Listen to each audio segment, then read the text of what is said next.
down the hammer and pick up the pencil. You're about to listen to the Savvy Radio Show. Learn from real-life real estate investors, experience revealed with the Savvy Landlord as your host.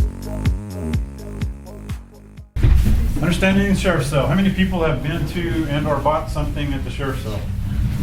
Wow, quite a few here. Today, this will be pretty much in the format that Landlord Lunch is. It's kind of talking about it, feedback. Everybody's going to have a chance to kind of speak. I by no means am the total like sheriff's sale pro, but I typically kind of tear things down very systematically. And Stephen hates me for it, but he also likes me at the same time because I'm very kind of detailed. I tend to watch and suck all the information in, and then I'm real good at regurgitating it. So that'll be my intro. My name's Keith Allen, helping Stephen with some of the classwork and helping with Investor Weekend and trying to provide more content. And today's is talking about the sheriff's sale. Disclaimers.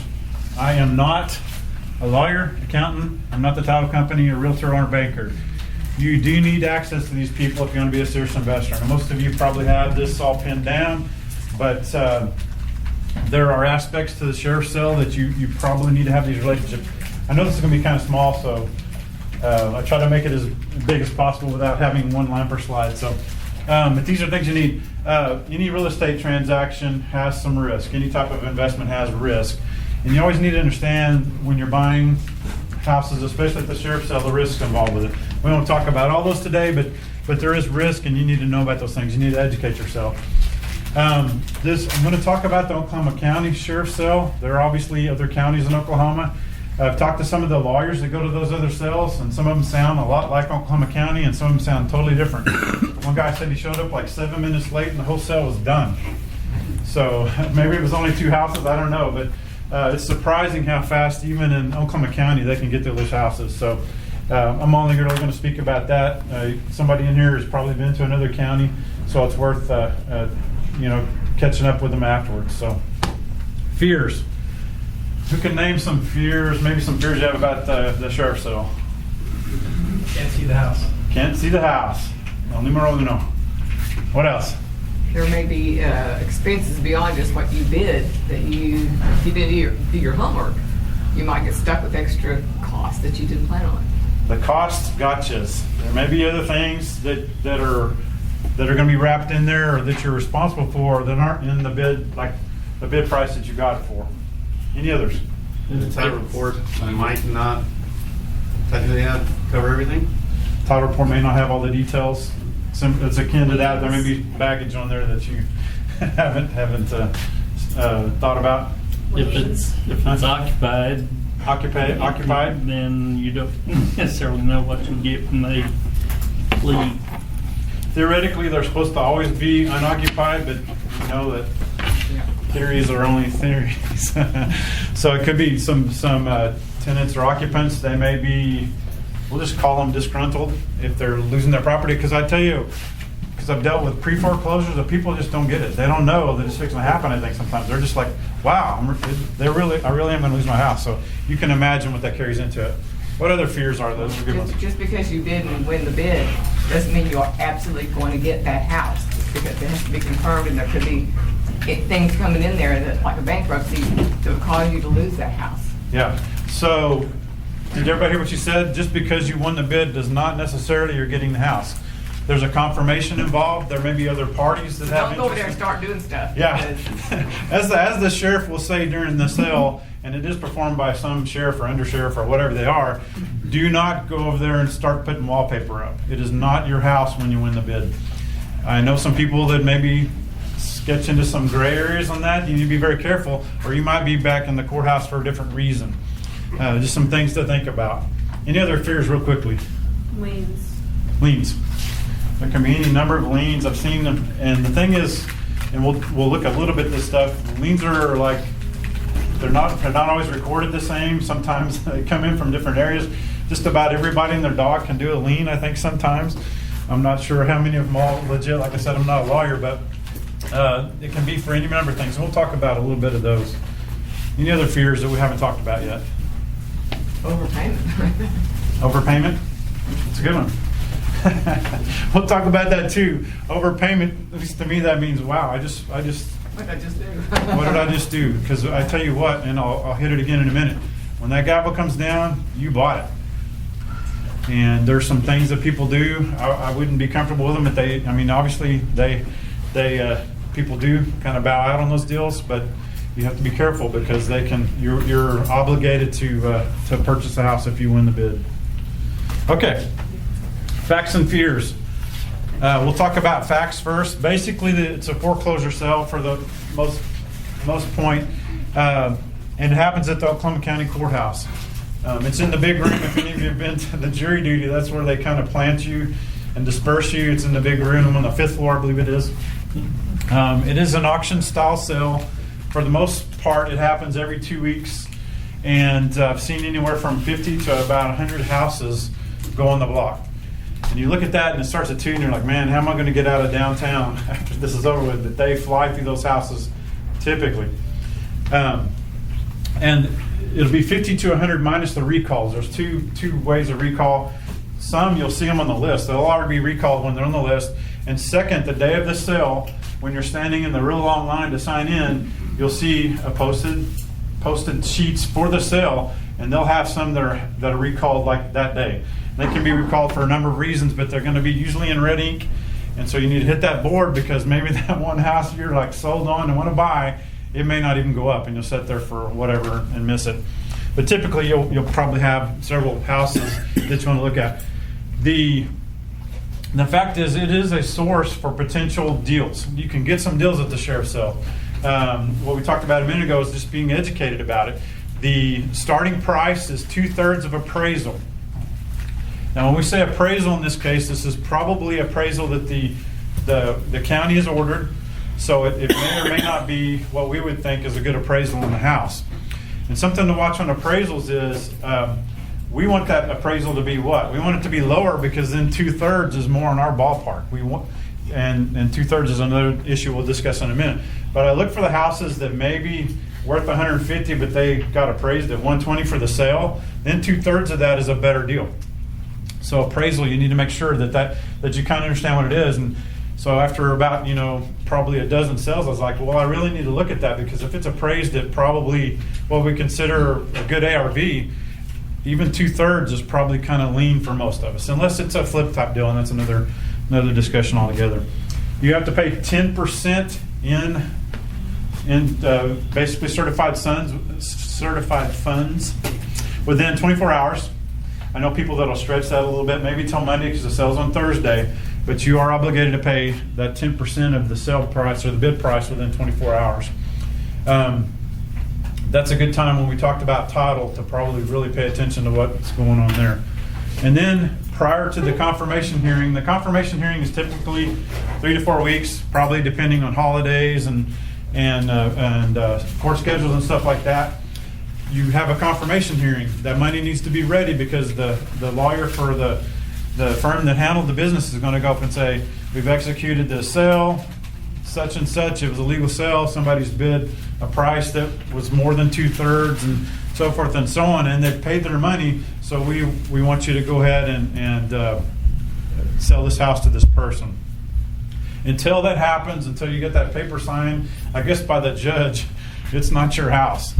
And it can, up to the last minute, I think you can walk in and they can be up there like dealing with it. So other people have interest. The person that maybe has the loan or the original mortgage that they're foreclosing on can have interest in it, and they naturally try to work with them if they can.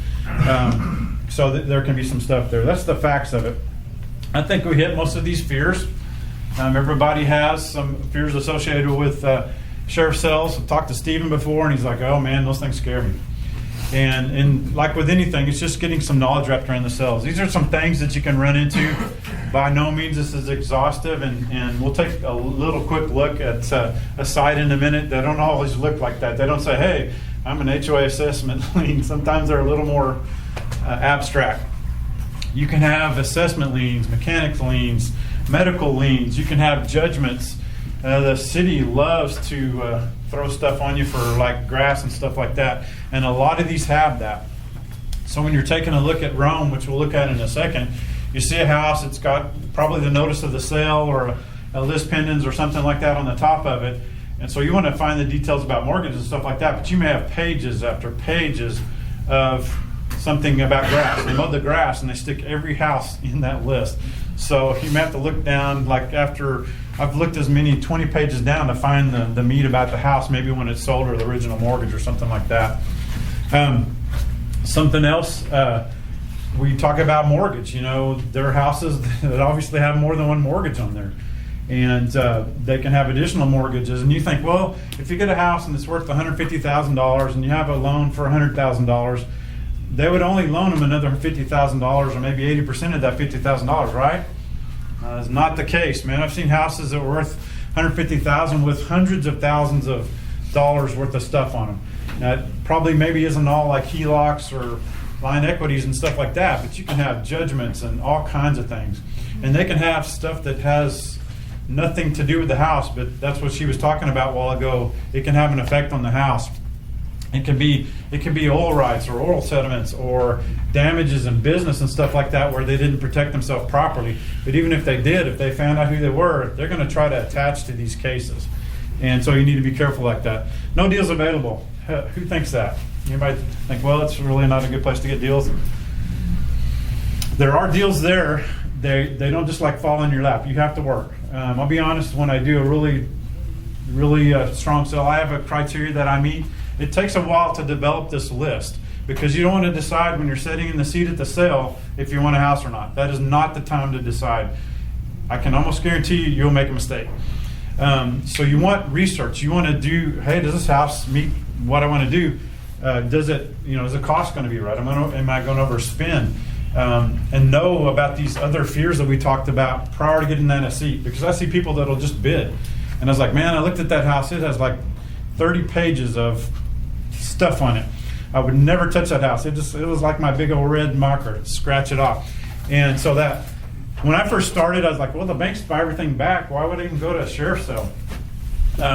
So the banks obviously have interest in these properties, and you know what they're up to when you go to these sales. You kind of learn how they operate and stuff like that. They don't buy everything. What do they want back out of the property? They want what they're in it for. They want their mortgage back out of it.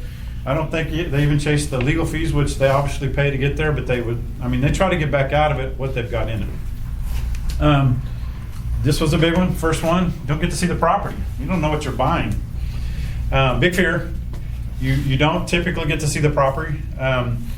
You can, as one I bought, you kind of peel back the layers. Sometimes there's stuff under those layers that you didn't anticipate because maybe, like how many of us have crawl space houses? Like when you're like taking a look to see if you want to buy that house, do you crawl under that thing? Have somebody else do it. Man, the hands sure didn't go up that time. He's been under it. Okay. I've poked my head in there once and shined a flashlight. Very ineffective, by the way. I don't want to be anything. I'm a big dude, and there's stuff under there. Usually stuff. I'll just stop with that.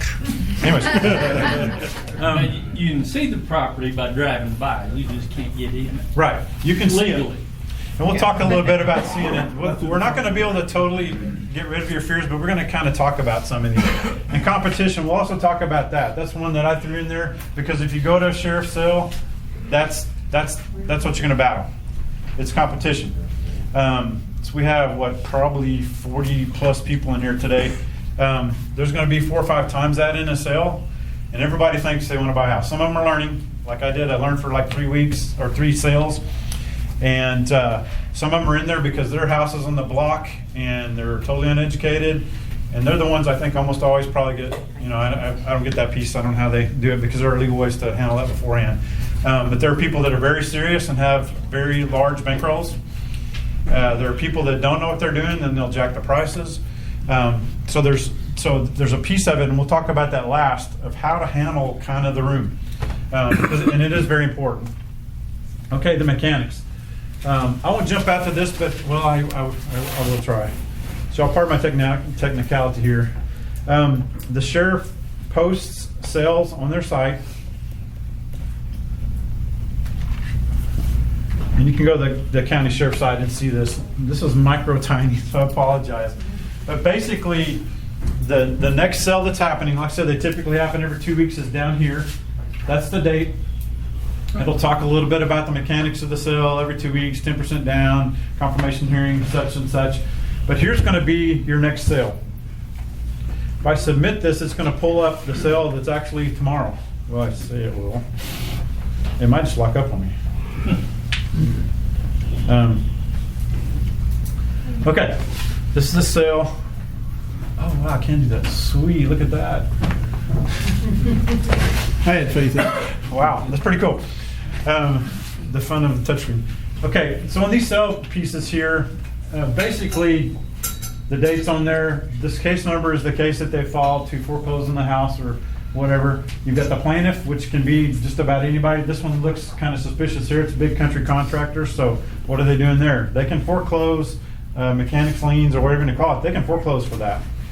So you learn a lot when you're doing this, and this is the property that basically hired them. I hope there's somebody in here. Didn't think. The other disclaimer is if I show something, please don't hit me. Oh, wow, that was then. I didn't think about that. Okay. The attorney handling the case, the phone number, the appraisal value. We just talked about that. So I'm not going to go jump to this house, but we need to know if 405 Southeast 59th, where does that appraisal fall kind of in the value of the house? That's what I look at first. I actually do kind of a really involved spreadsheet off of this. If we have time at the end, I might be able to show that to you. But this is the site. I think the sale tomorrow has 91 posted houses in it. A portion of those are going to be recalled. So, and typically it kind of depends. There, 2/3 of them typically sell. But I've been in there where there's 45 houses and they sold 20. So it can really vary.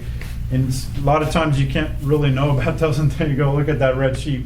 And one thing is, if you want to bid, you have to have a government issue ID and you have to sign in. If you want to just go watch, skip the line. Just walk in and take it in. Because I've seen people stand in the line and I'm not going to bid anything. They're like, you should just go in. So that's a tip or trick right there. Any questions about the website before I attempt to get back to my presentation? It's pretty straightforward. Here we go. Let's see how this goes. It's always dangerous doing stuff live like that. Wow, go back to it. Get that to slide. Okay. There's two formats. The format that pulls up the date on the website is HTML, what we just saw. They have a text format that pulls text. Neither of them are, you have to know your keyboard shortcuts for your browser to get that data in some other format. And a note of caution, the HTML format is the order that the cell follows. They are supposed to be the same, they are not. So when you're flying through that cell and you need to go to the next house, you want to make sure that your point of reference is the HTML one, which is the pull down date one. Because the other one is supposed to be in the same order, but they're not. So you'll be trying to scramble to find your house or something like that. So just something to remember about the way they do the cell.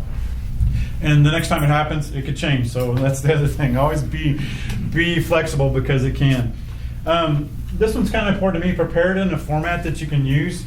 I've seen people, they just print those pages out and they start writing on them. I did that first. I calculated, looked at the appraisal, looked at the area, stuff like that, to see if it was something I'm interested. I scribbled on there the size and the square footage, and I did my comping and all these kind of things.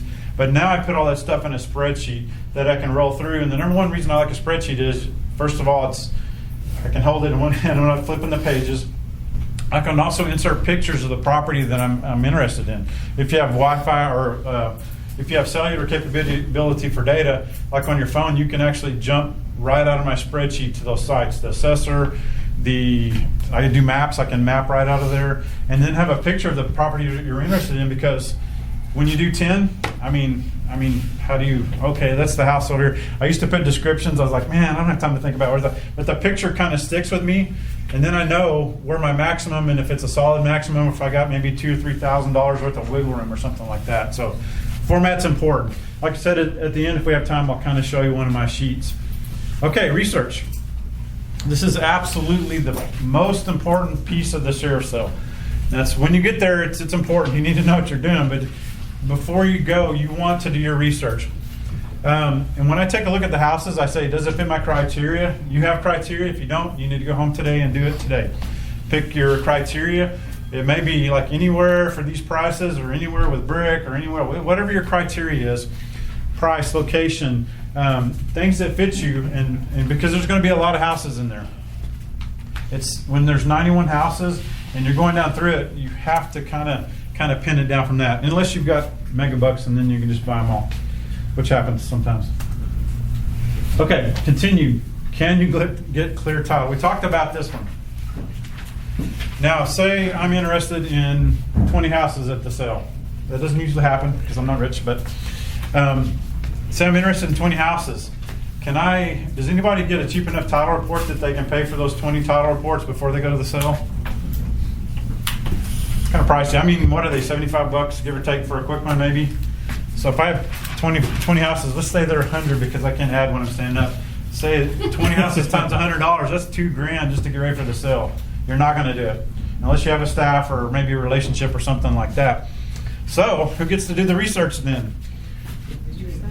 There we go. Or your VAs. Or your VAs. Wow, knock it out of the park right there. I would say probably use them to sift it down to a format that you can take a look at, because I want to be looking at that information on there. These are two sites you really need to know for these things. Most of you may know about these, but Rome, I don't remember what Rome stands for. What does that stand for? Remember, it's a software. Maybe it's a software. Rome, Oklahoma County search, and you want to search these records. Rome basically has all the filings. It's got the page and the book number and all these kind of things. It's searchable. It's searchable. So we're going to do this again. And I apologize again. I hope I do not pull anybody's name up. Because this one you can learn a lot. Like if you're doing rentals and stuff like this is also a good site to go to, including the next one too. So I did one. Oh no, it's not in there. It's not showing either. Let's do this. This is kind of important, so I want y'all to see it. Maybe the safe thing to do with type my name. I don't know if that matters either. Let's just do a search. I think it'll pull up something. No, it won't. I'm trying to remember. Let's go back to our. Bear with me just a second here. I had a really nice one that had tons of interesting stuff on it. But when you get older, your memory kind of leaves you. There's no John Carter in there, is there? I think this is it. Yeah, it is. Can everybody see that somewhat?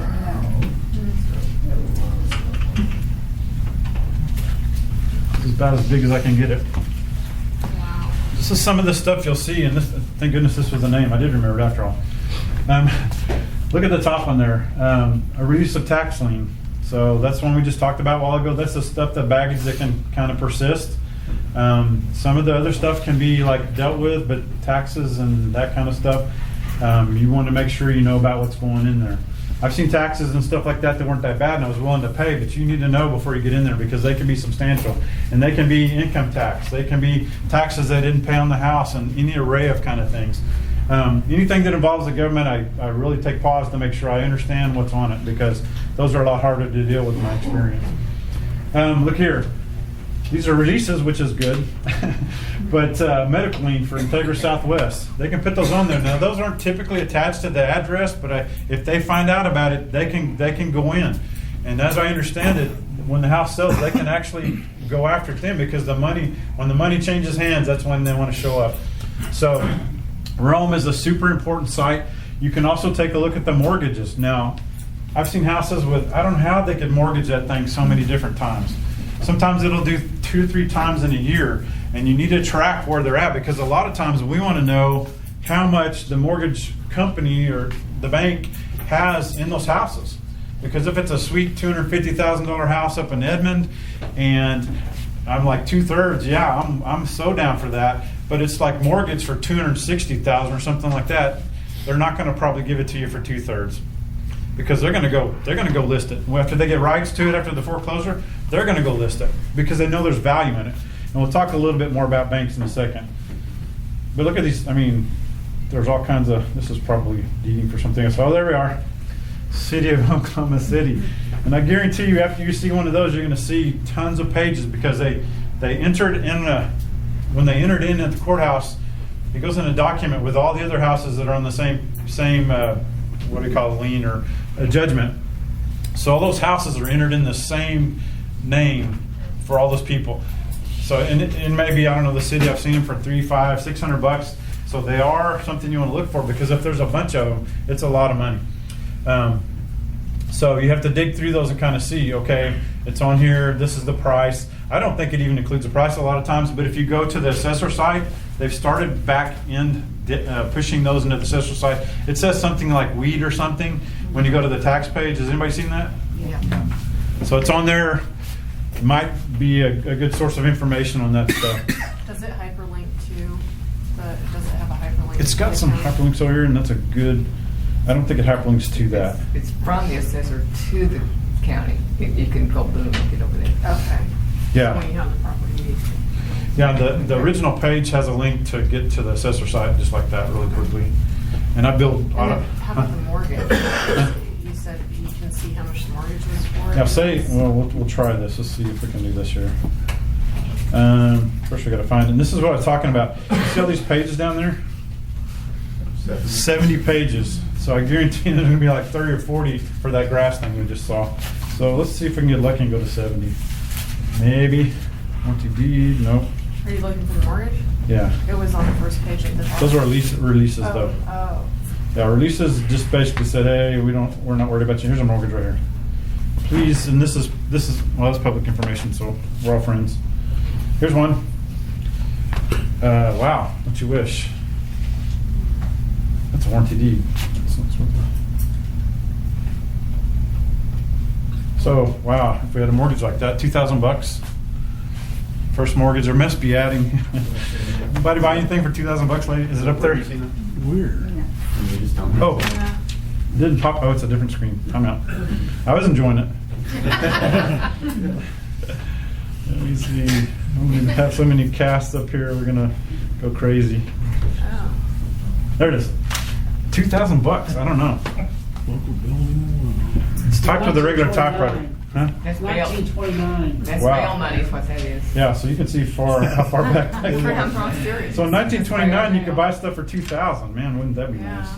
Of course, $2,000 is a lot of money. So you back did then. a search on the name, so if that guy owns multiple properties or whatever, you're can. going to pull out all Yeah. that. So it's maybe not applicable to that particular address. It can't, yeah, because they can have multiples and stuff like that. If you get a name that's really common, John Smith, or John Smith owns 30 properties, you'll want to go to the advanced search, and you got to get lot numbers and block numbers and neighborhoods, and that's somewhat effective. You got to be careful because you don't want the one thing that you didn't find to sting you afterwards. So be careful with that. That's not a good example from the 1920s, but there it is. So Rome is it's a good thing to play with Rome for a while because it is definitely you can do a lot of stuff with it, but it takes some time to kind of learn the advanced search. When you hit a name that's just on there, a common name or something like that, sometimes they use the initial, sometimes they don't. Sometimes they stick the middle name in there, sometimes they don't, on the same person. So you have to really spend some time. You can kind of see where the time adds up here. But it's critical if you're interested in the house. I always like the ones that pull up where they have nothing except for the notice that they're fixing to lose their house. But those happen like one in maybe 25, maybe not even that much. So, any more questions about Rome? Any tips or tricks that I missed on that one? In this case here, this guy, John Carter, came up on 70 pages, correct? Yeah. And you gotta go through all 70 pages and check out each one to make sure that it's gonna be for this property? Not necessarily. One thing is you only have to wind up till this property was part of his life. So if he bought it in 1999, that's pretty much where you have to back up to. A lot of the baggage was dealt with then, theoretically then. A lot of those pages, like I said, are going to be grass. If he gets 2 or 3 violations, there's just going to be tons of pages. What do you mean grass? When the city mows his grass and files a lien on him, they put the page or the document in there, but one time for every single house on there in his record, even though he's only got one one record on one document there. So it just really spreads it out. So if they've had some type of grass incident with the city, they're going to have a lot of lines in there. So you may have to look past that one document, maybe 30 pages. They keep repeating the same one over and over and over? No. Yeah, for different houses. But it's different houses, but for some reason they put it on his record. They put the whole thing on everything from that one on that record. Okay. Why? I don't know. It's probably easy. That's why. I checked the county assessor has a check for taxes, Yeah, it's on there. and then it'll go to the treasurer with that click on that house. And then you can see weeds, if they have weeds for that house. So that's easier for me than going through all that. Yeah, and so what she's saying, and I'll show you all this real quick. If you go to the, and then my tabs are here, so. Back one. Anyways, real quickly, if you go to the assessor side on the property and you hit the tax button, it'll pull the taxes, for every year in there. They put weed liens in there now. So if it goes there, but the thing is, it happens here, I think, first, and then goes to the assessor, so there can be some lag in there. But if they've got it, if they've got one, they could have half a dozen, and they add up really fast to the thousands. So just be cautious about that. Okay, the next one is the Oklahoma Supreme Court Network. I didn't know the name of that one. Yeah, let me put it up. Is that Rome, Oklahoma County? That's Oklahoma County only. Do Yes. other counties have that? I think they do. I've only messed with like Canadian County is not near like that. Cleveland County does. Huh? Cleveland County does. You have to call and register. But it's You have to get signed in because some of the counties do something different. I don't know if their front end is easy. A lot of people go to the courthouse and do research there. I'm not near patient enough for that. So, but I gotta get it on there. Hold on.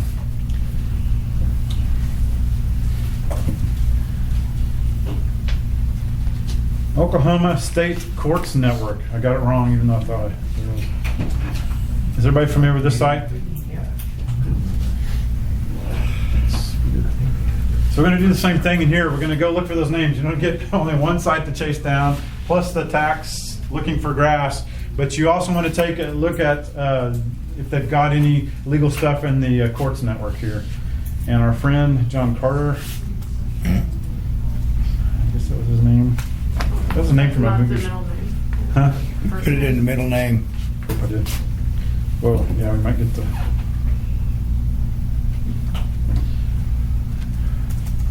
There's lots of fun things you can do with the State Supreme Court Network. I would recommend doing that cautiously. Hit it. There we are. Okay, that was his name, right? John Carter? Yep. Whew. So there's a lot of John Carters. You can tell here that we've got other people besides the one we're looking for. I cannot remember his middle initial. And say this was one person, and usually hopefully they don't have this kind of what we'll call rap sheet or something like that. But if you see a person with lots of stuff on here, you want to check out those other counties to make sure it's not something. Say they were divorced in a certain county and the child still resides there, and there's a DHS judgment for that county. Maybe it's not in Oklahoma County, so you want to take a look. Wow. There's no way I can find the one I was. Let's see here. So you want to look at that particular fella's court cases, not just the because foreclosures? There can be other judgments in there. Yeah, there could be judgments for credit cards are unsecured. They can still get a judgment on you. That thing sits there, and that could be a deal. I've seen absolutely huge DHS judgments. I don't know how those cross, but I'm cautious. Some of them might be paid for, but Doesn't the foreclosure wipe out everything above it, or since that mortgage? You're saying those liens stay with the property? I've heard that anything involving the government is real hard Well, to shake. certainly anything, taxes and stuff like that. Government. So the DHS one was like 20 grand, so I just went. Gotcha. So they can, only superior liens would get. Yeah, those and things. the thing is, nothing lower. yeah. So yeah, if it's prior to the property, they can't really carry that across. unless it's the government. What you see a lot is they'll sue the company that's suing, say the mortgage company that's suing the person, they sue everybody on the other side of that bracket, but they can't sue away IRS and they can't sue away taxes per se, even though they'll name them.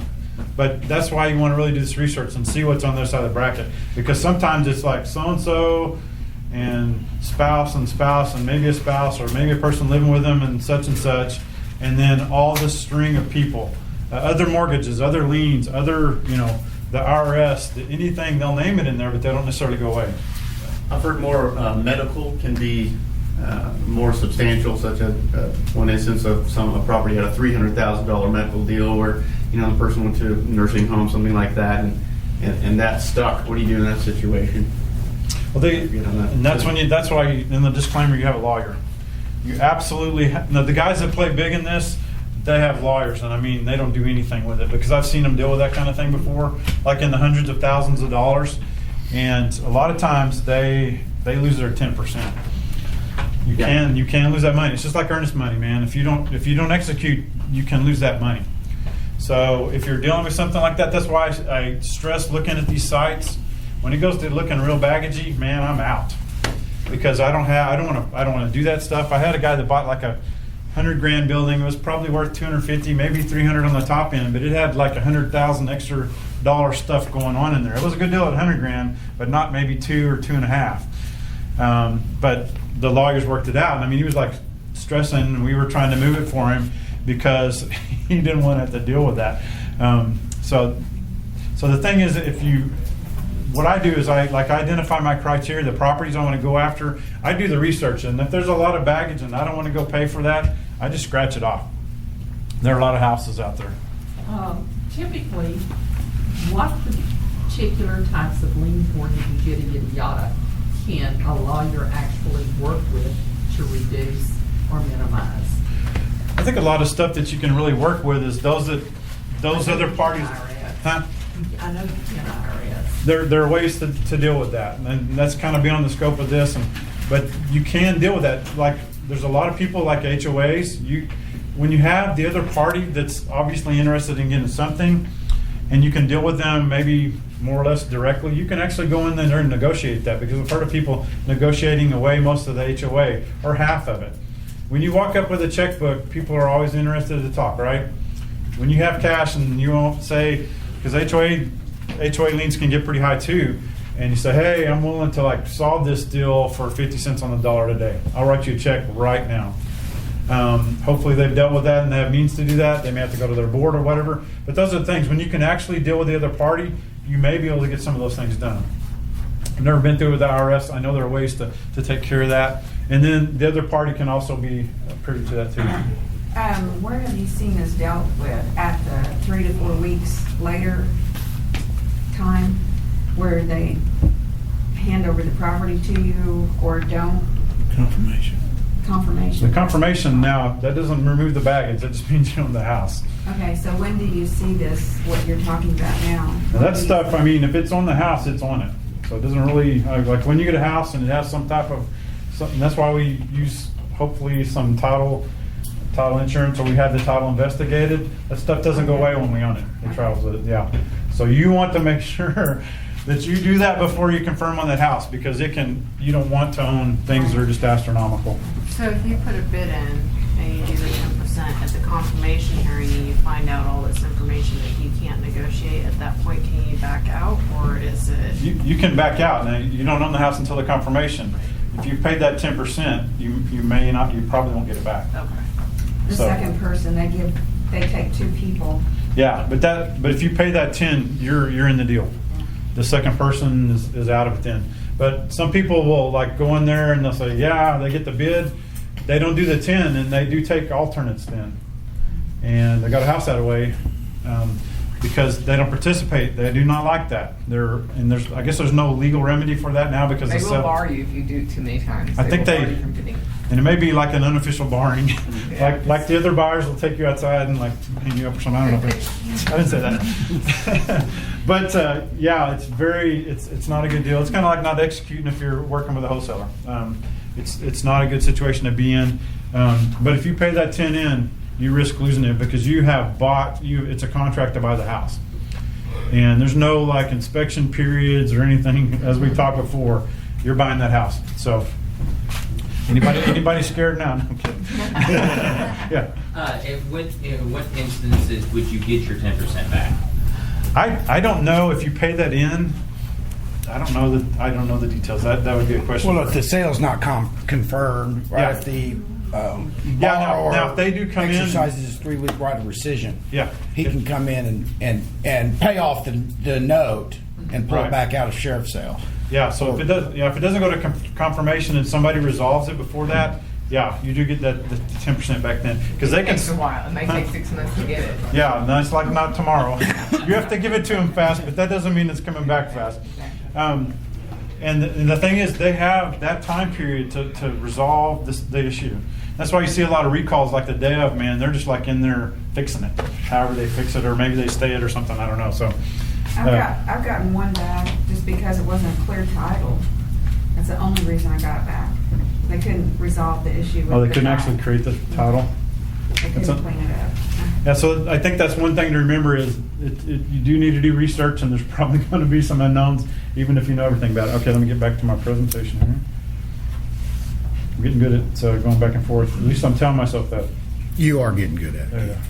Look at you go. Start over here. Okay. Yeah. If the title is quote unquote not clear, and somebody get the property, so they give the property back without clear title, that means any property that hasn't got a clear title you can walk away from? You're buying those things. I mean, I think there are maybe some situations where you could, but when you go to sheriff's, you're buying those issues. Yeah. If there was a problem with that particular case, Yeah. if they missed something, they may let you out of it. Yeah, because if they can't generate it. It's a specialty. Yeah, that was probably a very interesting deal because some of the property does have, you've heard of those properties where they don't like fit in the blocks they're in, or they have to do stuff like that. They can't generate a title to said property. That might be a case where that happens. Okay, we'll hurry on here. Research, back to this. I won't cover is it a deal very long, but I want to tell you some really quick points about that. You need to know. You're not going to get it for 2/3 unless it probably has all that as aforementioned baggage. You're not going to get it for that 2/3 because there are people there that are going to bid that every time just about. But as I said before, if it appraises down and there's some wiggle room, there's some room to bid. So we do say you do like I want to get a house where I can get it repaired and be in for 80% so I can get a bank loan. You should know where that's at before you get there. Is it a deal? And I won't go through this comping stuff, but you should probably have a realtor or a method where you comp already. I've kind of got it down to neighborhoods now, but even still, you need to be really careful because it can change. But it's kind of our business. I mean, I won't really go into the comps. But compute the max price that fits your investment criteria or all these things I just talked about before you go to the sale. Know where you're at. Know if you have wiggle room. I was in a deal. I lost it for probably a couple $1,000s, and I was kicking myself because a couple $1,000 was not a big deal in that sale. But I wasn't sound in where I was at on the deal when I went in. It was like it sold for like maybe a couple $1,000 more, and I would really, in hindsight, would have done it. Sort all that out before you get there because it moves fast. The sheriff gets cranky, and she is very. I won't say very. She's intolerant of people that aren't doing it right. It's quick. You say something wrong, they can't do it. I mean, they're holding the gun, so they get to pick the rules. $100 increments is where most people get slapped down. Yeah. They don't fit that. No, we'll talk about that too. $100 increments. That's going to come up because it is a big issue. This is a property in good shape. That was the main thing we talked about. What in the world am I buying? There's a lot of ways to figure this out. Number one, it may still be listed. You may be able to go look at that thing. We need to have a realtor. We need to have access to those properties. I've gone to one and I was like, hey, this is on the sheriff's still. And I went into the house with my wife as a realtor, so I get to go in. And I was like, this is on the foreclosure list. Bam, I'm in there. I'm looking at it. So look on, get with your realtor. Look on Zillow, see if it's listed. Well, maybe it's not listed or just went off because a lot of times they'll try to sell them when they figure out if they can figure out they're in trouble, right? It's always too high. They always think the purple carpet they put in made it more valuable. A lot of times they'll try to sell it. If they try to sell it, they hopefully used a listing agent and it's in MLS. We can't see those, right? Your realtor can. They can see them. I've seen them in there that were like 20, 30 years old. They usually don't have pictures by then, but if it's been listed recently, maybe they got some pictures. Maybe they had a description. Maybe she has details that were not on the original listing. Hey, the plumbing doesn't work. It doesn't pressurize. It could have all that kind of stuff. They may have access to it. They may be able to reach out to that other realtor. Hey, what was up with that house? There's a big problems. I mean, there's certain guidelines they have to work within, but they talk. They try to help each other. Hey, what was up with that house? Was it just a disaster, or was it strictly money? Or, you see a lot of common themes in these. Deaths in the family, divorces, job losses. So a lot of things cause these. They're not always necessarily just not paying the bill. Well, it is paying the bill, but they can come from many ways. Drive-bys. You can drive by the property. You can peek in the windows. Be careful. If it is occupied, that may not be the best way. If you're looking at 30 houses, I'm not going to drive by all of them. I do Google all the time. The top-down maps are not as recent, but the drive-bys are fairly recent. A lot of times they are. Sometimes you can see all those weeds the city charged them to mow down, sitting in there, a big pile of brush or something. But you can do drive-bys. And if you pick 5 and you really, really kind of want to get feeling better about them, drive physically by them. Check them out. Earth Point. Huh? I think it's called Earth Point is real good. Earth Point? Is it like earthpoint.com? Google it. That sounds good, and I will definitely do that, because any added piece or tool that we can use to kind of pin it down. But it may have been listed, and there may be some good notes. Hey, the roof was replaced in 2015 or whatever. The other thing to check is if it's in a flood zone. Oh yeah, that should happen on every single property you deal with. And I found out the other day that FEMA and the county don't match all the time. So be careful about that. And what would you do if you're like, really, you don't know? Call your insurance guy. Hey, are you going to insure this thing if I buy it, or is it going to cost me flood insurance? I guarantee you that they will probably know. But I've seen different drawings. Like you have this big flood zone, and it's this big, and then on the FEMA side, it's this big, and so you do want to pay attention to that. If it's in a flood zone, you might better go to the city and look at their zoning and ordinances, because they'll have big maps that'll show it. Physical maps. Yeah. And another thing is, if it has a basement, a lot of times your surveyors are the ones that make the determination, and sometimes they count the lowest point of the cellar, of the cellars, which throw it in when otherwise it would not have been. Hope everybody learned something there. That should be your one thing if you didn't have it yet.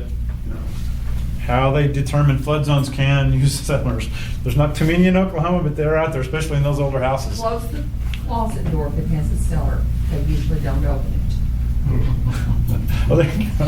There's your second thing. Wow, 2 in 1 sentence. Definitely great tidbits, because sometimes you do kind of like, well, this is just covered up. Okay, we've got a couple of slides left here, and then we'll have a little bit of time to talk. We talked about rules. The bids start at 2/3. That makes no difference what the bank says about it. It'll start at 2/3. If the bank says we're not going to bid, it still starts at 2/3. That's some kind of rule. She just mentioned the $100 increments. You have to raise the previous bid by at least $100. The sheriff gets cranky if you don't do that. Now she has to endure it sometimes, because sometimes the house is $30,000 and that happens. But when it's $450,000, she gets real cranky when you're doing $100 bids. So whoever's doing that, I want to hang out with you anyways. You have to say completely. Yes. Completely. The next time you've got to say the full amount. Now I've seen. Now, there's not just one sheriff that does it. There's multiples. Some of them are a little less picky about that. The main... she'll ignore you if you don't say it right. She'll repeat the last bid. Yeah, she'll repeat the last one. She wants the whole amount. If you're bidding 300,000, wow, I'm stuck on the big numbers. 30,000. Somebody was right before you. You don't bid 31 or 31 or whatever. That was a good example. 45. You don't say 45.1. You say 45.100. And it needs to be, like I said, $100 increments.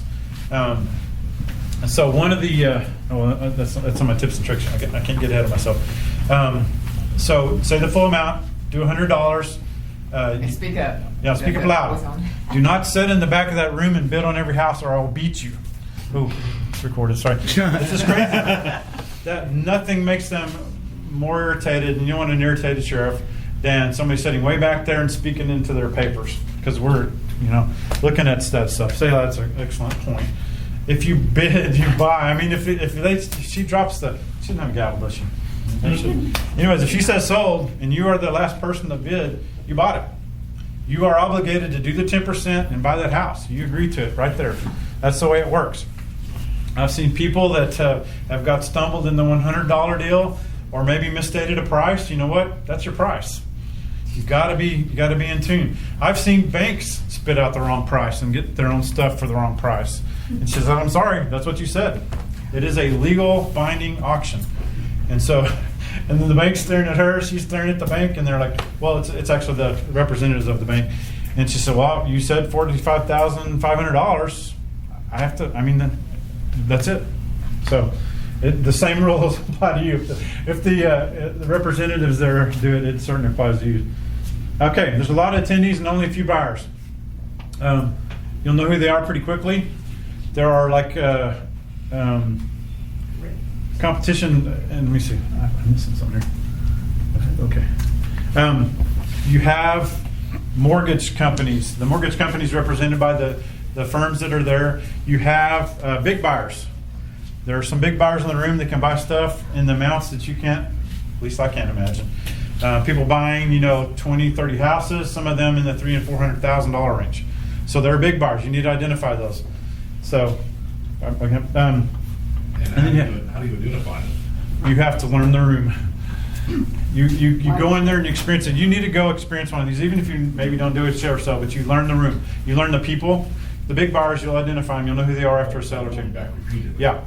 You might catch it in one sale. I'm not that smart. I didn't catch it in one sale, but I know who they are now. And I know if this guy starts bidding, I'm on to the next house because he's going to get it. There's casual buyers, people, I would call myself kind of a casual buyer. I have to be very interested. I have to really research that thing or I'm not bidding. And so I would be that. But I bid all the time. I don't get a lot of houses. I've been second on a lot of them. But you have to know your number, no matter what it is. That's it.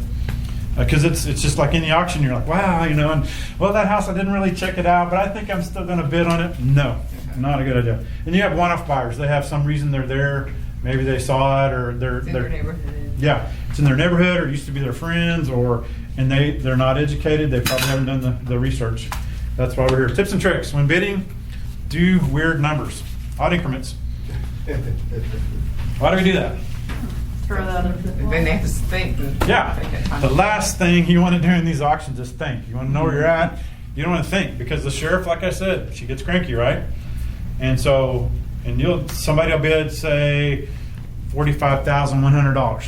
Okay. Well, I know the next bid is what? $45,002. We don't say two. We say $200. Completely. So if it's $45,100 and I say $45,367. So what are we doing right now? You're in your math. What's $100 over 367? That's not that hard to add, but when you're there and she's like talking and saying the numbers again, it's a big deal. So you can put yourself one up on a house by doing that. I was there one day. I won't mention his name.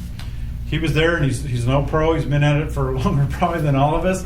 And he's in the back of the room, but he shouts and he said 4, 5, 6, 3, 7, and 23 cents. And so, first of all, it's very entertaining if it's not a house you're bidding on. And then you're just like immediately, okay, what's $100 over that? You're just like, And so, be ready for that and use it. If you're serious about a house, do weird numbers. Be patient. You got to be patient. You got to do all your research and be patient.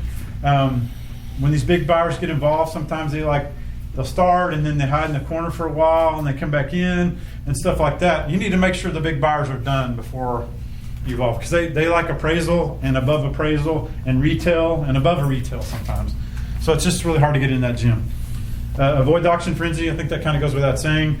You want to know where you want to end up. Begin with the end in mind. You want to know that price within reason. Do your math. Know what your financing is. Begin with the end in mind. Listen to the mortgage holders. Those that represent the mortgage holders, because it's going to be a firm they're representing them. They have a very specific amount of money that they are going to bid on that house. Now, they may say nothing. That's a specific amount, nothing. So if they say nothing, it's going to start at 2/3.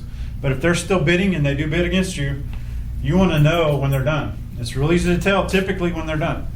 Because when they're done, they do that weird thing. It's a weird number. So it's a $100,000 house and they say $126,400 and whatever. 23 cents. 23 cents. They're done. They're done. They're done. Don't add $5,000 to it. Just 100 gets it, unless somebody else is in it, of course. But I've seen people add $5,000 to that bid, and they're done. So that's a big point. Go ahead. I've noticed that sometimes the plaintiff will start the bid right off. Say it's a $100,000 house that's underwater and 110's owed on the mortgage. The plaintiff, the mortgage holder, will start right at what they owe, $110,207 or whatever, and just start off at that bottom line number that they want. But sometimes I'll see them engage in the bidding process, and they'll start a low bid, and then when other bidders get involved, then the plaintiff will go back and forth with the other bidders. Right. So, and then a lot of times the bank will still walk away with it, but instead of bidding at their top line number, they're bidding, they win it at $95,000. And do you know why one bank might want to start at their top line number of what they want, and why they might be willing to bid?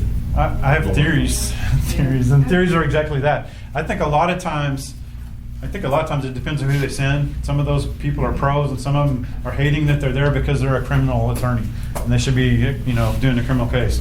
So I've seen them start at those numbers. Usually when they start at that number, they just don't want to mess with it, right? They just say, hey, it's $110,637. But when they start and they bid it up, they're obviously trying to get it as low as possible too, because that's what they're getting the judgment for. But typically, and almost always recently, unless the house is really a dump or has a lot of issues, you'll get past their number. It may be good, it may not be good. In the nicer, newer houses, you probably don't like that number unless you're probably a high-end flipper. But the other houses, usually you get to that number. And I think it's just kind of, they start low, they work it, but usually after 5 to 6 bids, I don't know what your experience is, they're pretty much at their price. Because they jump, they don't follow the $100 rule, they just jump it up. It'll be $1,000 or $5,000 or $10,000. Because it has to start at 2/3, right? And they may have interest in it that's well above the 2/3. So, good. I've heard that, and I don't know, Jackie, if you know, they have collect mortgage insurance on it, and then they put it up for sale. Plus, so they get double sometimes. The bank Mortgage does. insurance. Like I said, I'm not a banker. They do have some protection in it. It kind of depends on who has the actual money, like FHA or some of those. They do have some weird stuff there, which I was like, oh my gosh, I can't believe it, because they don't have as much risk in it, because the FHA or VA or one of those will make up some of the difference, but I won't get into that. And So I I'll be missed lying. one by $100, because I went up to the representative, the attorney, and asked her, how high were you gonna go on that? And she said, just $100 more, and then I quit. Yeah. I was gonna quit. But if- So I missed it by $100. That's irritating, but it happens. And there's people like, when the big buyers are there and I'm chasing them, sometimes if they don't get crazy, I try to be the second bid, because they're typically probably going to buy it. But there's sometimes when hey, I just need to be the second bid on this, because that person's a casual buyer, or I've never seen them before, and there's a good chance they'll default. And then they'll be like, hey, we'd rather sell it than go back to the sale with it. They'll come talk to you or something like that.